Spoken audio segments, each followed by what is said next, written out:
Hi, I'm Vanessa, and I'm going to sit down and talk to you about the mediator model. We could think of the mediator model as a three-way relationship.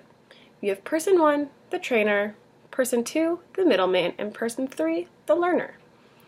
In the mediator model, person 1, the trainer, teaches the knowledge to person 2. Person 2, the middleman or the mediator, then teaches that to person 3. This is important because learning is dynamic. Learning is not ever static. In your traditional therapy settings, you typically only have two people, the trainer and the learner. So, what happens outside a therapy setting? Where does learning occur if this person is only used to your traditional therapy setting? And that's where the mediator comes in. When you have a mediator, whether it be a family member, like your mom or your dad, a school counselor, a teacher, a peer, whoever that interacts with the learner on a daily basis, this mediator is able to work with the child outside of the traditional therapy setting. This means in any life event that the learner has the opportunity to learn and to grow, and that instead of these occurring in such structured, rigid settings, they get to learn in a natural environment, making it much more beneficial to them as they get to see where events happen and how to respond and what's appropriate to respond. But for this to happen, there are 5 key components. The first key component is the trainer to mediator component. This is extremely beneficial. Without this component, the mediator model would not work successfully, because in this component, you are relying on the trainer to successfully teach the mediator all of their knowledge and expertise in a certain area.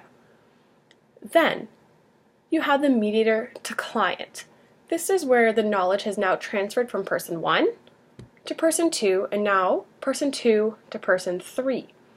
So, the mediator attempts to influence or teach the client throughout with this new knowledge that they have gained from the trainer, and use therapeutic techniques and to help change the client's behavior in a natural setting, not necessarily your sit-down, one-to-one therapy settings.